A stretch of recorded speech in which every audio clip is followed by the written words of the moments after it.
All right. Good evening po. Good evening na ba? Para makulimlim. Magandang hapon po sa ating lahat. Yan.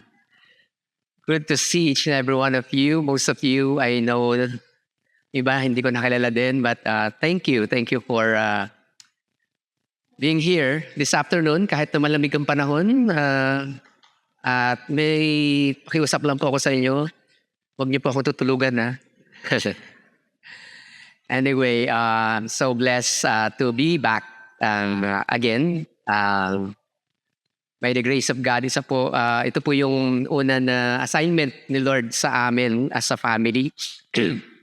And ngayon po ay meron na po tayong, by the grace of God again, meron na po tayong church sa Calapan. By the grace. Palapakan po natin si Lord.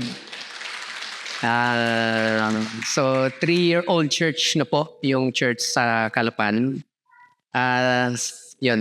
But anyway, meron po ako short na update, pero bago po ako pumunta doon, I'd like to acknowledge, of course, kasama ko po ang family ko. My wife is here with me. Thank you, Han, for supporting God's call in my life, allowing me and giving me wisdom na dapat nasa showbiz ako, pero sabi mo, magpapastor ka talaga. So thank you so much. Beautiful wife. And my daughter, na napakaganda rin po ng aking anak. Syempre, kayo na po ba magmamana yun? Kundi sa tatay ko. Tatay sa langit. Okay. Anyway, ayan. Thank you, and I'd like to acknowledge, of course, si Pastor Ron. But okay na po si Pastor Ron.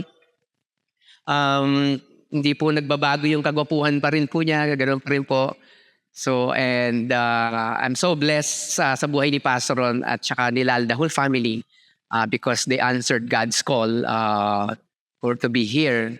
So, nung nagplan po tayo ng church sa Calapan during that time, hindi po agad kami nakaalis. 2017, nag-school ako. Pero hindi po agad nakaalis dahil wala pong magpa-pastor dito. Pero sila po yung tinawag ni Lord at nag-respond sila sa call ni Lord dito sa Calapan, sa family niya. So, ayos po sila sa Lucena, pero dahil nga po, ganun niya, kayo kamahal. Diba? So, si Pastor Ron, so kaya nag-answer siya ng call. Kaya nakamove po kami to Calapan. Palakpakan po natin si Pastor Ron at saka si Lal. Wala lang sila dito.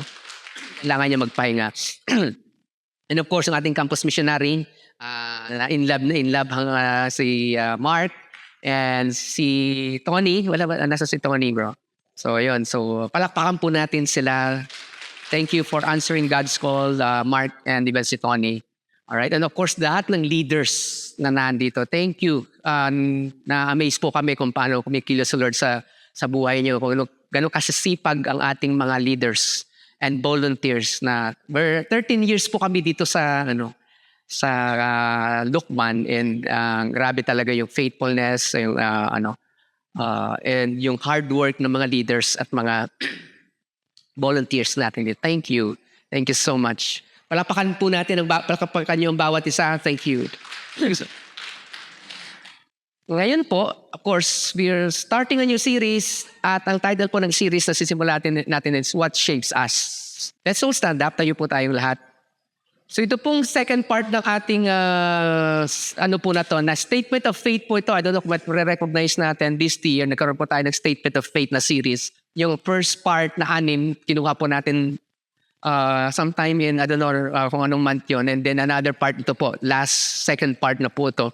Pag-uusapan natin. Ang text natin this afternoon is found in 2 Timothy chapter 3 verse 1 to 5, 7, and then 10 to 17. So, tumatayo po tayo bilang paggalang sa salita ng ating Panginoon. Yan, sabi po dyan, understand this, basahin na natin, that in the last days, there will come a time of difficulty, for people will be lovers of the money, proud, arrogant, abusive, disobedient to their parents, ungrateful, unholy, heartless, unappeasable, slanderous, without self-control, brutal, not loving good, treacherous, reckless, swollen with conceit, lovers of pleasure rather than lovers of God. Having the appearance of godliness but denying its power, avoid such people. Always learning and never be able to arrive at a knowledge of the truth. You, however, have followed my teaching, my conduct, my aim in life, my faith, my patience, my love, my steadfastness, my persecutions and sufferings that happened to me at Antioch, at Iconium, at Lystria, which persecutions I endured, yet from them all the Lord rescued me. Si Paul po ito. Indeed, all who desire to live a godly life in Christ Jesus will be persecuted. While evil people and impostors will go on from bad to worse, deceiving and being deceived. But as for you, continue in what you have learned and have firmly believed, knowing from whom you learned it. Medyo mahaba po. And how from childhood you have been acquainted with the sacred writings, which are able to make you wise for salvation through faith in Christ Jesus.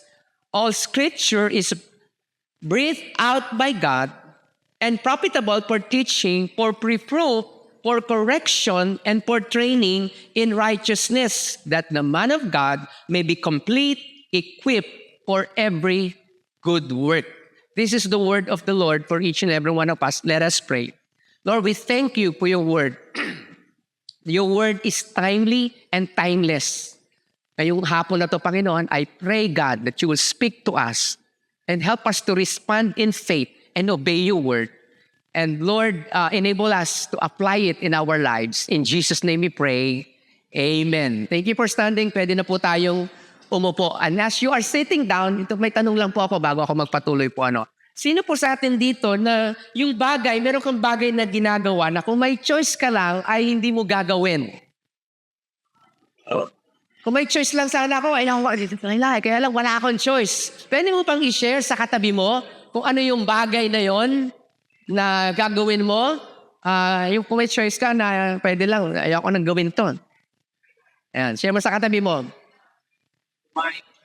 So, kainang umaga, may mga iba po estudyante, kung sana lang pwedeng hindi na mag-aral, yun na lang mag-aral. Pwede lang hindi mag-review sa exam. Yan. Pwede lang hindi maligo. Yan, sobrang lamig. Ayan, sige. Ano po yung sagot niyo doon sa tanong na yung katabi niyo? Ano sinabi niya? Pwede po bang any volunteer? Any volunteer? Ha? Ron, anong sa'yo? Pumasok bukas. Yan, pumasok bukas. Sa inyo, Tintin, ikaw. Kami birthday mo lang, no? Trabaho, ano? Sarap sa kanila kung pwede lang, nasa bahay ka lang, higa, kain, tulog ka, no? Diba? Trabaho. Sino pa po? Ano mga pwede lang na yung kumain ng madami daw kayo ng umaga. Meron kayo na kumain ng madami. Kung pwede lang, hindi nila mapigilan sarili nila, kumakain talaga ng madami. So, ayan. Anyway, ano connection sa pag-usapan natin? Wala po. Anyway, ito pong pag-usapan natin is about scripture. Ito po yung sa statement of faith natin. Sabi ko first part actually, we talk about God, creation and fall, Jesus, Gospel, Holy Spirit, and the Church. Ito pong statement of faith natin. Nandito po yung, kumbaga itong doctrine na to, nandito po yung, ito po yung pinaniniwalaan natin, ini-embrace natin as a church. As Victory and as a part of Every Nation Ministries. And then the second part nga po, ito naman po yung scripture ngayong today, this afternoon, and then next week, salvation, sanctification, and then sacrament, second coming, and mission. Ayan. So basahin na po natin yung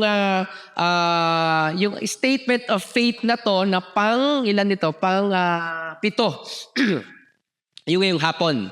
So ito po, napapalob doon. We believe, meron ba ako nun? Ayan, the Bible, ito na ba yun? Is the only written, verbally inspired Word of God and self-attesting, unchanging, and without error in all it affirms. As God's authoritative, infallible, and sufficient revelation for life, doctrine, and practice, the Bible is to be trusted and obeyed. So ito po yung ating, as we talk about the Bible, we believe that the Bible is the final authority for what we believe and how we live.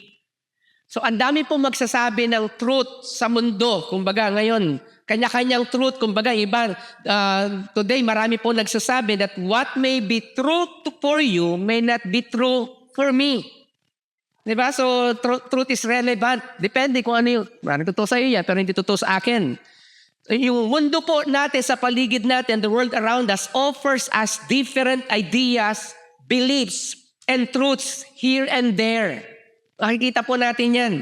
And dito sa culture po natin where people claim that the truth is relative, yung binanggit ko nga kanina, and derived from various authorities, ito po, itong mensahe na to ay sinasabi that the Word of God, the Scripture, yung Bible na meron po tayo, is our standard of truth. And actually, the truth is, yung truth po na sinasabi dun po ay hindi po concept, hindi po principle, but that truth is a person. At sino po yung truth na yon? Si Jesus Christ. Na sinabi po niya, I am the way, the truth, and the life. Siya po yung truth na pinag-uusapan po natin dito. Actually, sa Romans chapter 12, verse 1 and 2, sabi po dyan, don't let the world around you squeeze you into its own mold, but let God remold your minds from within, so that you may prove in practice that the plan of God for you is good, meets all His demands, and moves towards the goal of true maturity. Ito po, binabanggit dito na yung mundo po, ang mundo na ginagalawan po natin, mind you po, ay hindi neutral. Ang mundo po na ginagalawan po natin ay minomold po tayo. Hinuhubog po tayo. Depende kung ano po yung sinasabi sa mundo, hindi po neutral ito.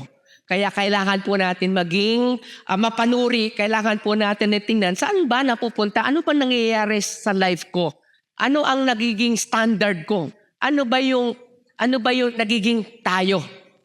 So yung mundo po ay hindi po neutral. So the world is shaping us, sinishape po tayo ng mundo. Pero, yun nga, ang mundo, sinishape po tayo. But I hope and I pray na tayo makikita natin dito na yung scripture po, yung Bible, ang dapat nagsishape at humuhubog po sa atin. So look, tingnan po natin. Let's look at the encouragement and warning of Paul to Timothy, his spiritual son. Tingnan po natin yung, po niya, yung warning po niya. Uy, ba't matras ako ng matras? Words. Okay. So tingnan po natin yung warning po ni Paul po dito, no? Okay. Una, sa verse 1, sabi po sa verse 1, yan, binanggit po sa verse 1, sabi po, but understand this, tingnan niyo po, that in the last days, there will come a times of difficulty. Yan. So, there will come a times of difficulty. Sinabi ito ni Paul kay Timothy, future ito.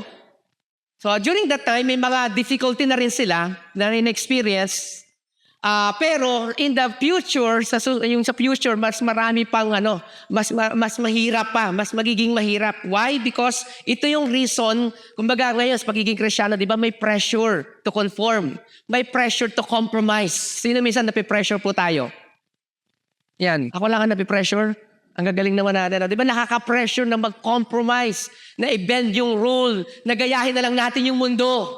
Di ba nakaka-pressure po?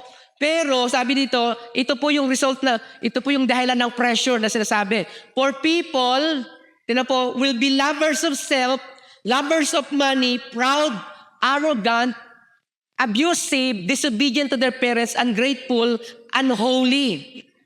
So ito pong sinasabi po dito na people will be lovers of self, lovers of money.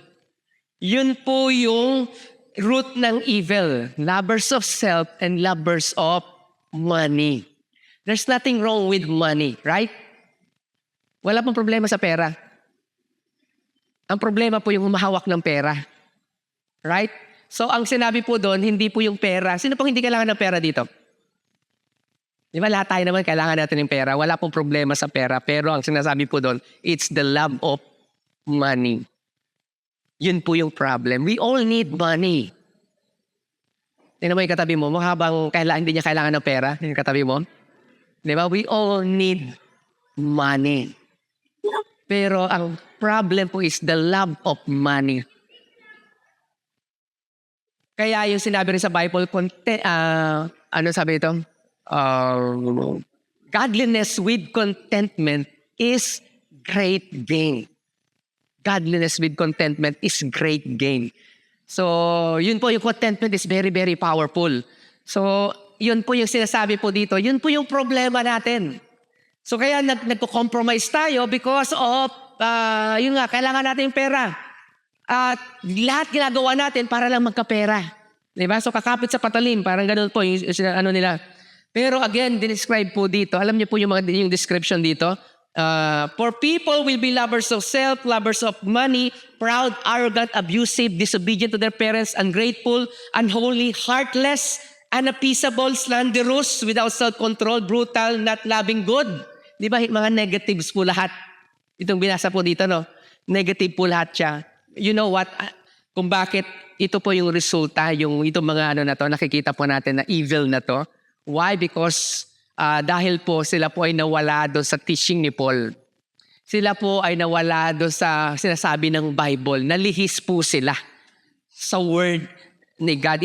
Ito po ang magiging itsura, kumbaga, yan po ang magiging outcome kapag hindi po yung scripture, yung Bible, ang authority sa buhay po natin. Pag hindi po yung word ni God ang authority sa buhay po natin. So sabi po doon, even ang 1 Timothy chapter 4 verse 1, sabi po doon, 1 Timothy chapter 4 verse 1, ang sabi po doon, but understand this, that in the last days, sabi doon, yan, sige, pakontrol na lang, ano? Sabi doon, but in the last days, there will come at times of difficulty. And sa verse 1, sabi doon, bakit po mahihirapan in times of difficulty in the last days? Why? Because ang dami nang gumagawa ng mali. So ang dami nagko-compromise. Ikaw na tama yung ginagawa mo, tama yung prinsipyo mo sa buhay, dahil yung iba hindi gumagawa, napipressure ka. Tendency is to compromise. Pero ito, warning ni Paul kay Timothy, kahit anong pressure all around you, don't compromise. Huwag ka magko-compromise sa faith mo. Gawin mo yung tama. Yun yung paalala po ni Paul kay Timothy na sinasabi po dito. Ito po yung description, ito po yung mangyayari pag yung tao po pag tayo po ay wala kay God. Pag tayo po ay nalihis doon sa standard ni Lord, doon sa ways ni God. At yung iba po ay to the point na sabi doon sa 1 Timothy chapter 4 verse 1, now the Spirit expressly says that in latter times some will depart from the faith. Yung iba daw po ay mawawala sa pananampalataya. Nakakalungkot po yun. Sino po sa atin dito may kilala na ikaw ay may mga kasabayan ka before na on fire sila kay God, pero ngayon wala na kay God? Diba? Na kung makikita po natin, ako po may kasabayan din dati, on fire kay God. Excited, on fire kay God, pero wala na po siya. After ilang years, wala na po siya kay God. And you know what? Nung nawala po siya kay Lord, nasira din yung family niya. Broken na yung family niya. So, nadagdagan yung asawa niya, na dapat isa lang, nadagdagan yung asawa niya. So, nasira yung pamilya niya. Dahil nga po nawala doon sa faith na wala siya. So, yun po ang pwedeng mangyari. And sabi sa verse 5, 2 Timothy 3 verse 5, having the appearance of godliness but denying its power, avoid such people. Kaya po hindi ito yung parang religious lang tayo. Religious lang pero wala pong nangyayari sa heart po natin.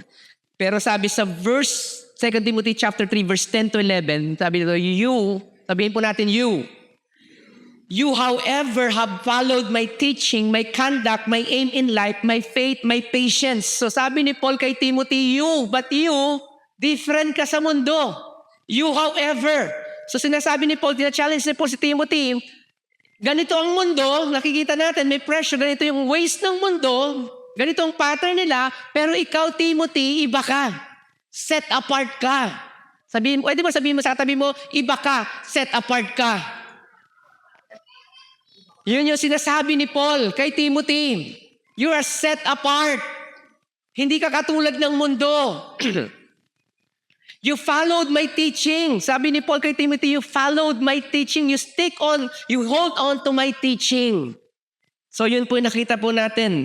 Yung you po doon is emphatic. Ibig sabihin, expressing something forcibly and clearly. Challenge po niya si Timothy na, hindi Timothy, ganito ka. Ito yung pressure, ganito ang mundo. Lovers of money, lovers of self. Pero ikaw, however, sabi niya, you have followed my teaching. Alam niyo po, my prayer for all of us is, yes, ang daming opportunity to compromise. But I hope and I pray that we will not compromise. It's not easy, right? Hindi po madali, pero we will not compromise. Mga married people, taas mo mga kamay ng married people. Taas mo kamay, mga married. Okay. So, sige, happily married. Okay, yung iba, kaya na married people. Happy ba tayo? Parang hindi ata kami. Pastor, parang hindi ata kami happy. Married lang. So, di ba, ang daming pwedeng mag-compromise. Opportunity to compromise, pressure to compromise. But I hope and I pray na mag-stick po tayo sa calling natin. Mag-stick po tayo dun sa conviction natin, dun sa will ni Lord. We will stay on the will of God. Ito po yung sinasabi po dito. Na yung word ni God, panghawakan natin. Sabi niya ni Paul kay Timothy, you have followed my teaching. Sinunod mo yung teaching ko. Nakilala mo si Lord sa life mo. Tuloy-tuloy ka dyan. So, and then nakita po natin, kung mabalikan natin sa 2 Timothy chapter 3 verse 2 to 5, pakita po natin, people will be lovers of self, lovers of money, again, proud, arrogant, itong description yung binabanggit po natin ito. Ito po ang resulta, ganito po ang buhay at mangyayari sa atin kapag hindi po natin sunod yung will ni Lord sa ating buhay. Sino po sa atin dito natutuwa na nandito ka sa will, nasa will ka ni God? Diba? Nasa will po tayo ni Lord. Why? Because minsan iniisip natin, ang hirap maging Krisyano. Di ba minsan iniisip natin, ang hirap maging Krisyano. Di ba? Yung mag-follow ka kay God. Pero alam niyo po, mas mahirap na wala si Lord sa atin, sa family natin. Sinasabi rin ng iba, bakit po talagang may Diyos? Ang daming daming kasamaan, ang daming mga krimen, kung talagang may Diyos. Pero makita po natin na bakit may mga krimen at bakit may mga kaguluhan, because hindi dahil walang Diyos, kundi dahil wala ang Diyos sa puso ng mga tao. Yun po ang problema. Hindi dahil walang Diyos, kundi dahil wala si God sa hearts ng mga tao. So, yun po. Ito po yung description ng mga tao na hindi nag-follow sa teaching ni Paul. Kaya sabi ni Paul kay Timothy, you, however, have followed my teaching. Those who do not follow my teaching, lovers of money, lovers of self, arrogant, boastful. Nakita po natin yung contrast. So yun po yung sinasabi po doon. And then, binanggit niya po dito sa 2 Timothy chapter 3 verse 12. Isa-isa po lang po and I'll give you the points later. In fact, everyone who wants to live a godly life in Christ Jesus will be persecuted. Di ba ganyan po, pag yung tama yung tama ang ginagawa natin, hindi na po, ang pinapalakpakan po ngayon is yung yung mali. Pag tama yung ginagawa natin, ino-oppose pa tayo. Diba? May anak po ko na, wala po yung anak ko dito, nag-aaral po siya sa Ateneo Calapan. Hindi, wala pong Ateneo doon. Public school sa Calapan. Nag-aaral po siya. And then, sa mga exam po, di ba, saan ka may mga estudyante dito? Student. Di ba? Hindi naman, wala, I'm sure wala dito. Wala dito nangongopya sa exam. Pero sa school na pinag-aaralan po niya, pag mga examination, di ba common na po yun, normal na yun na cheating. May cheating arrangement pa nga po sila eh. Cheating arrangement. So, yung anak ko po ay talagang hindi po siya nagpapakopya. At hindi po siya nangongopya. Ay yung classmate niya gusto mangopya sa kanya. So, ayaw niya magpakopya. Napikon po yung, yung classmate niya. Yun naman napaka-pure mo. Ganun po siya. Parang, pure mo naman. So, parang ganun po yung siya. So, sarcastic na inaano sa kanya na ang pure mo. Ino-oppose siya, minamak siya dahil everybody's doing it. Why are you not doing it? Just do it. Follow it. Kahapon, may kausap po kami sa Lucena. Siya po ay may sa business. So, normal sa business po, may mga hindi po maayos na mga transaction. So, nag-speak si Lord sa kanya. Sabi niya, hindi. Maging honest ka, walang mga lagay-lagay na gano'n. Huwag mong tanggapin yon. Pag may nagbibigay. So, hindi naman po nyo kilala ito. Pero mayroon, bukod sa nare-receive niya na commission, ay meron po siyang may nagbibigay sa kanya ng monthly na siguro, hindi naman yung alam, hindi yung kilala yun, ano. Wala namang chismoso dito sa Lokban na yan, no. Anyway, joke lang. So, may certain amount na nare-receive. Pero ang sinasabi ni Lord sa kanya, hindi, wag kang tumanggap na sa kanya. Ay kailangan niya po yung amount na yon din. Kailangan niya, family niya. So, pero ang word ni Lord, hindi, wag mong tanggapin. Parang trust me. So, medyo nangingiyak-ngiyak pa siya. Sabi sa asawa niya, paano malaking mawawala sa atin pag hindi natin tinanggap ito. Pero clear si Lord, may sinasabi namin, wag mong tanggapin. Nag-decide po sila hindi tinanggap. Tapos, naging honest siya sa boss niya, hindi ko po matatanggap itong na to. Pero alam po yung nangyari, hindi ko na po yung detail, pero alam po, ang bait ng boss sa kanya, may binigyan pa siya ng certain commission na legit na legal, doble pa dun sa dapat na nare-receive niya. Na tama ito, na nare-receive niya. So dahil nag-stand siya sa conviction, may way po talaga si Lord na i-bless po tayo if we will stand in truth and He will do what is right. Pwede po palakpakan po natin si God. Ganun po. So, ang popular ngayon, ang pinapalakpakan ngayon, yung may 3 asawa mo. Yeah, ang okay ngayon, yung parang yung abnormal, yun yung ngayon, pinapalakpakan. Diba? Pag nasa mga single, nasa relationship at wala pang nangyayari sa relationship nyo, ano ka ba? Bakit wala pang nangyayari sa inyo? Ba't ganyan? Okay lang yan. Saka, yung kasal saka na lang. So, ganun po ngayon. Pero ito po sinasabi po dito, let the word of God shape us, and ang authority sa buhay po natin is the word of God. Ano ba yung sinasabi ni Lord sa word niya? Hold on sa truth. Yun po yung sinasabi ni Paul kay Timothy. You, however, hold on. You followed my teaching. And then, ito pa makita po natin. Sa verse 14 again, but as for you, si Paul ulit kay Timothy, as for you, continue in what you have learned and have firmly believed. Continue in what you have learned and firmly believe. Tuloy-tuloy mo yung pinaniniwalaan mo, in-embrace mo to, tuloy-tuloy mo yun. Knowing from whom you have learned it. Again, binanggit yung word na you, sinasabi doon, hold on to God's word, be firm. That's them, sila yun, ganun sa mundo, pero as for you, you are set apart. Hawakan mo yung word ni God, hawakan mo yung promise ni God. Totoo yun. So kahit na hindi popular yon, gawin mo, panghawakan mo. Hold on to God's word. 2010 po, kami ay merong the night before ng World Conference sa Manila, sa Victory, sa Move Every Nation, nagko-conference po every 3 years. So 2010 po, ay may hinatid po the night bago magkaroon ng conference. Hinatid namin yung kaibigan namin sa Sariaya, nakamotor po ako, and then kaming mag-asawa. And then, pagbalik po namin alas 10 ng gabi yun, ay sa highway po, for whatever reason, meron pong bakal, propeller po ata ng truck yun, nasa highway. Tapos 60 kilometers per hour ang takbo po namin sa motor, yung BMW ko po na motor, and then joke lang. So nagmotor po ako, and then, ganun, di ba aksidente pa lang, bilis lang, quick lang. So, pagbangga namin, doon nadadaanan namin yung bakal, pagmulat ko, sumasadsad na po kami. Sadsad na po kami mag-asawa. So ano po nangyari, yung that moment, yung wife ko inisip niya na hindi ako pwedeng maiwalay sa asawa ko. Kasi pag hindi siya kumapit sa akin, titilapon po siya. So ang ginawa po niya, talagang hinawakan niya po yung kuwilyo ng aking damit. Yung hawak po niya, ganun ako kaman ng asawa, hawak na ako, kapit na kapit sa hindi ako pwedeng maiwalay sa aking asawa.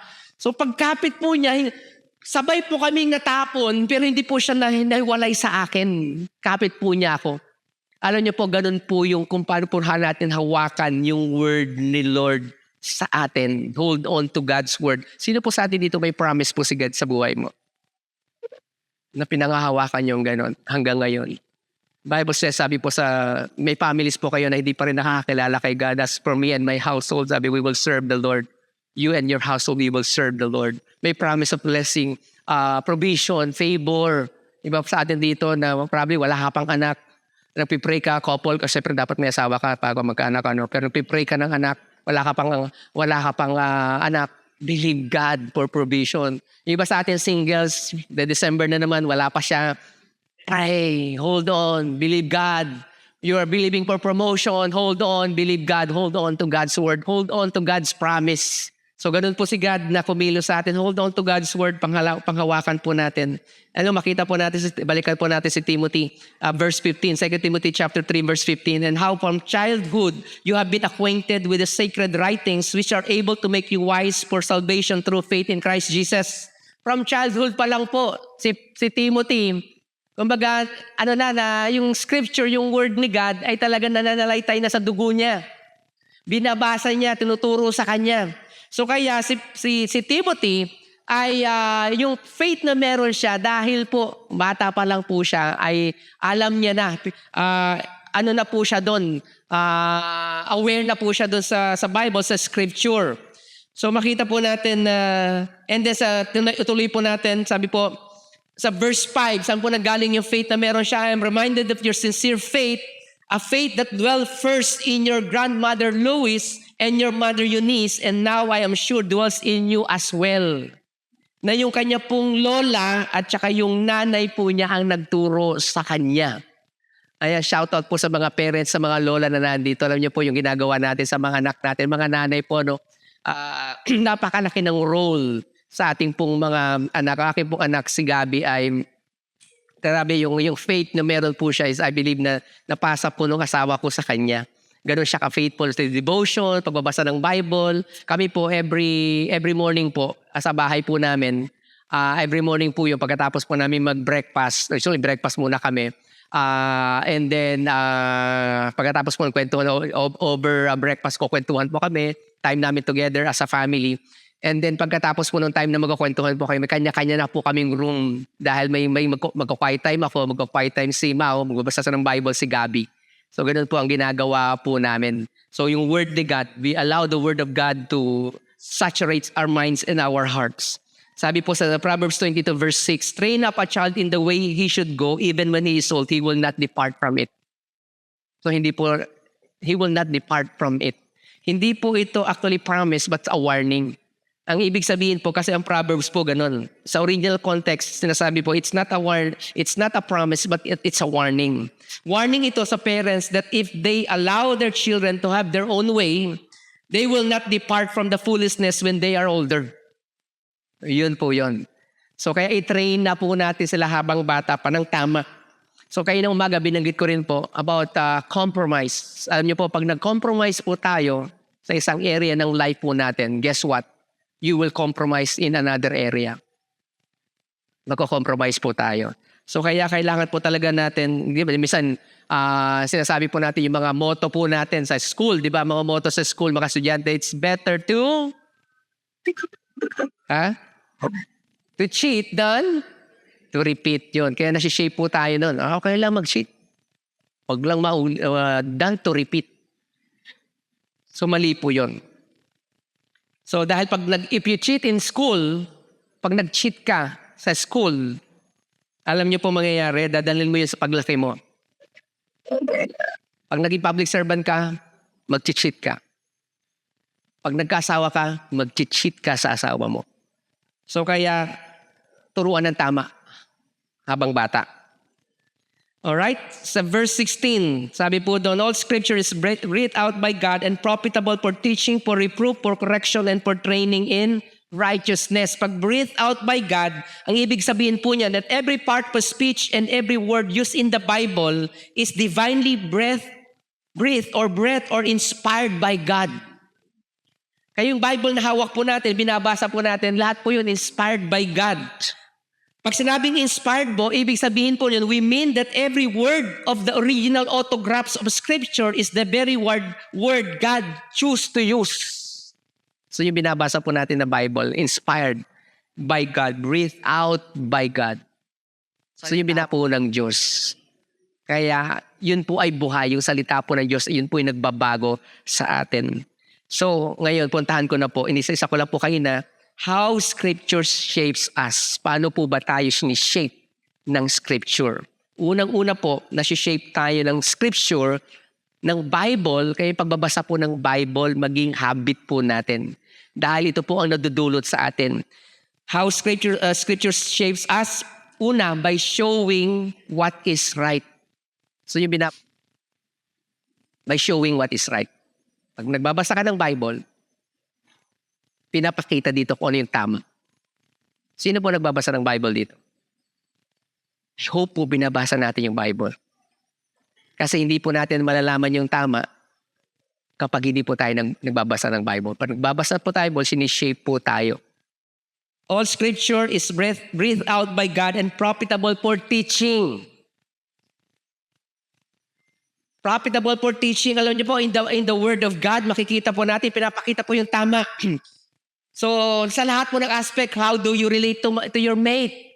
Paano ka makikisama? Makikirelate sa asawa mo? In the Bible po yun. Kung asawa ka, na babae, ano sabi ng Bible sa iyo? Submit to your husband as to the Lord. Kung ikaw naman ay husband, love your wives. So in the Bible, doon po makikita po natin yun. Kung ikaw ay, how do you relate to others? Forgive. Kung meron kang nakasama ng loob, forgive. How do you raise your children? Train up a child in the way he should go. Sabi po sa Bible. Nasa Bible po lahat, pinapakita po ng Bible as we read kung ano po yung tama. How do I manage my money? Give and it will be given to you. So makikita po natin, give what belongs to God. It's in the Bible.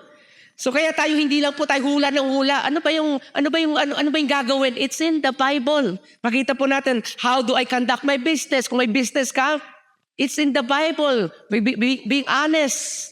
Glorify God in your business. How do I make wise decisions? It's in the Bible. Malaman mo, paano natin malalaman yung will ni Lord? How should I think? Philippians, sabi po doon, whatever is true, whatever is holy, whatever is pure, think on such things. It's in the Bible. How do I control my emotions such as anger, depression, anxiety, impulsiveness? It's in the Bible as well. For the sake of time, hindi ko na po ma-mention. How do I overcome temptation? No temptation has seized you except what is common to man, and God is faithful. He will not allow you to be tempted beyond what you're able to bear. And with the temptation, He will provide a way out, a way of escape. So hindi po yung katwiran na, hindi, malakas talaga yung temptation, give in na lang ako. No, may grace po si Lord. So because all scriptures God-breathed, we trust its teaching. Okay, again, ano yung una? By showing us what is right. Pangalawa, paano po sinishape ng scripture? By exposing what is not right. Yan. So pag nagbabasa po tayo ng Bible, na-expose kung alin yung mali. Na-expose nun. All scripture is breathed out by God and profitable for teaching, for reproof, for correction. So, na-expose kung ano yung tama. Sino po yung nagbasa ka ng Bible na kinonvict ka ni Lord o nag-speak si God sa'yo, kinorek ka ni Lord? Experience ba natin yun? When we read our Bibles. And because all scripture is breathed, God-breathed, we yield to its reproof and correction. Na kapag tayo po'y kinokorek ng Bible, I hope and I pray nag-respond po tayo. Tinatama po natin. Sabi dito, ni-expose nito kung ano yung mali po sa atin at tinatama po natin. So yung scripture daw ay nagpo-provide ng both reproof and correction. First, it tells us what is wrong, kung ano yung mali sa atin, at tinuturuan din tayo how we should not live. So kung may mali sa pamumuhay natin, tinuturo po doon. And what would happen if we keep walking in the wrong path? Anong mangyayari? Anong magiging outcome ng buhay natin if we keep walking in the wrong path? It's in the Bible. It speaks correction and allows us to see what life could be like. Ito yung pwede maging buhay mo kapag nag-follow ka kay God. Kapag nagbasa daw tayo, nag-meditate and obey yung word ni Lord, yung word daw ni Lord, nire-restore tayo and the word of God makes us whole. Yun po ang ginagawa ng salita ng Diyos. That's why Hebrews chapter 3 verse 15, ang sinabi po doon, as it is said, today if you hear His voice, do not harden your hearts in the rebellion. Do not harden your hearts. So si God po nag-i-speak sa atin. I hope and I pray, huwag po nating tigasan yung puso natin. Pwede po nating tigasan yung puso natin. Okay? By exposing what is not right. And the next is, by telling us how to get right. Yun po ang ginagawa ng Bible sa atin. Telling us how to get right. Pag mali ka, paano ba may tatama yung life natin? Paano pag nagkamali tayo? Paano pag yung wrong path tayo? When we read the Bible, sinasabi po doon, tinatama po tayo. Kino-correct po tayo ng word ni God. Kaya po, I hope and I pray, nagbabasa po tayo ng Bible. Kasi ang dami pong benefits. Itong binabanggit ko, ito po yung mga benefit natin. Benefit when we read the word. So all scripture is breathed out by God and profitable for teaching, for reproof, for correction. Sino po na-correct na nung nagbasa ka ng Bible? Kino-correct tayo ng word ni God. Yung attitude natin, yung perspective natin, yung kawalan ng pananampalataya natin, kino-correct ng word ni God. Ganun po ang ginagawa ni God. And then and then last po, by showing us how to stay right. By showing us how to stay right. All scriptures breathed out by God and profitable for teaching, for reproof, for correction, and for training in righteousness. Tinitrain po tayo doon sa tama in righteousness. So, because all scripture is God-breathed, we respond by training in righteousness. Ang ibig sabihin po nyo, that means we practice obedience and grow in our application of God's word. Pinapractice po natin yung obedience. Yun po yung tinuturo natin sa may mga anak po dito, tinuturo natin na mag-obey. Kailangan po, training po yun. So ganun din po tayo, i-train po natin yung sarili natin na mag-obey. That's practicing righteousness through the word of God. Sabi po sa 1 Timothy chapter 4 verse 7, have nothing to do with godless myth and old wives' tales. Rather, train yourselves to be godly. I-train daw po natin. Do not try. Don't try to be godly. Hindi po mangyayari.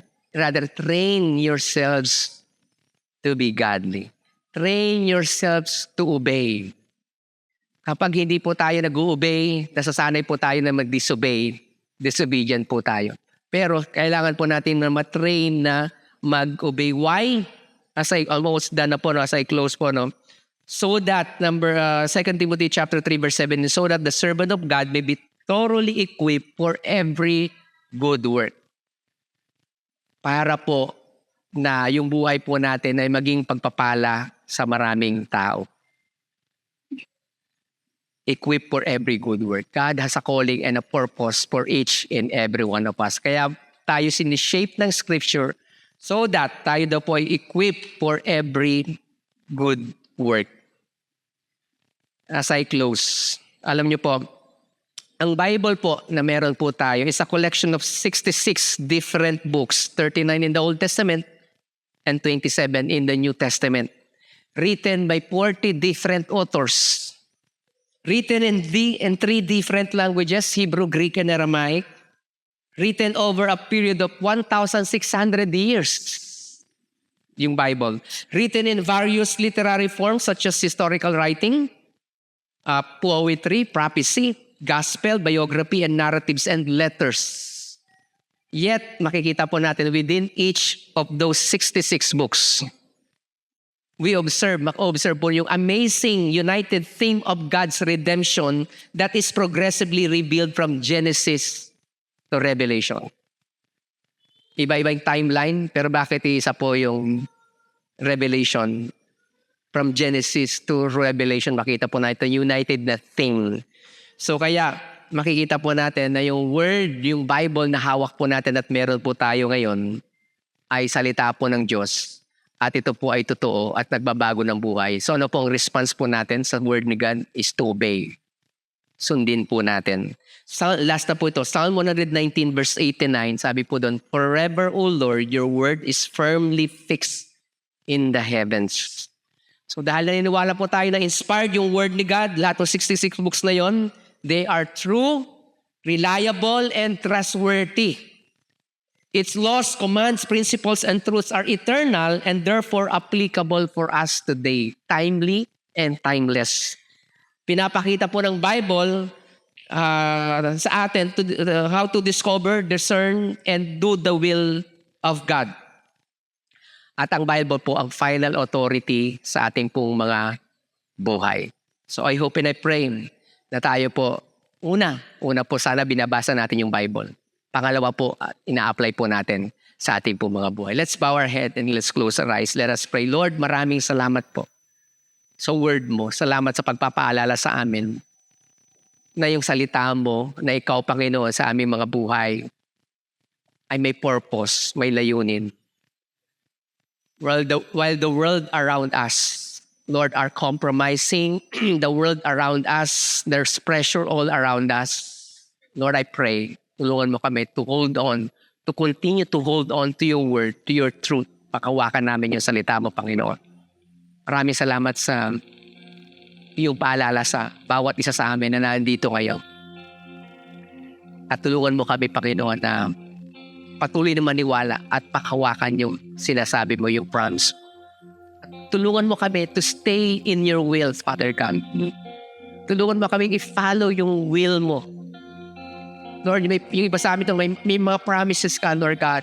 Sometimes, nahihirapan kami na mag-itay. Minsan, nagtendency pangunahan ka namin.